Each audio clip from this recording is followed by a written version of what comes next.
பீகார் பாண்டே ஒரு உண்மையை ஒத்துக்கொண்டார்.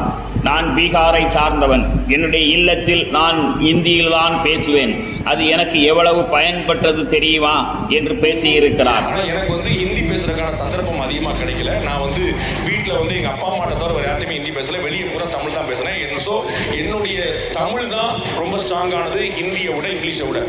ஆனா எனக்கு இந்த நாலு வார்த்தை ஹிந்தியில சமாளிக்கிற அளவு தெரிஞ்சது எனக்கு அவ்வளவு பெரிய அட்வான்டேஜா இருக்கு. பாரத பிரதமர் நரேந்திர மோடியை பேட்டி எடுத்திருக்கேன். ஹிந்தி தெரியாம எப்படி எடுக்க முடியும் சொல்லுங்க? என்னுடைய தாய்மொழி ஹிந்தி. தாய்மொழிக்கு இந்த அளவுக்கு முட்டு கொடுக்கக்கூடிய பாண்டேயே ஒரு உண்மையை மறந்து விட்டீர்களே. அவர் அடிக்கடி ஆங்கிலத்திலேயே பேசுவதை நாம் கேட்டிருக்கிறோமே. அப்ப அவருக்கு ஆங்கிலம் தெரியாதா? இல்லை உங்களுக்கு ஆங்கிலம் தெரியாதா? டுபாக்கூர் என்று சொல்லுவார்களே, அது எந்த மொழி என்றே தெரியாது.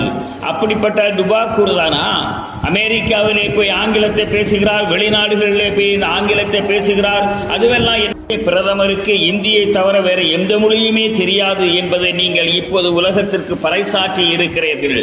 அப்போது ஆங்கிலத்தில் அவர் பேசுவதை எல்லாம் ஒரு டுபாக்கூர் என்று நீங்கள் ஒத்துக்கொள்கிறீர்கள். உங்களுக்கு நரேந்திர மோடி இடத்திலேயே பேட்டி எடுப்பதே ஒரு உலக அதிசயமாகவே உங்களுக்கு தெரிகிறது. சாதாரணமாக யார் நினைத்தாலுமே அவருடைய ஒரு பத்திரிகையாளர் என்ற முறையிலே பேட்டி எடுக்கலாம் என்பதை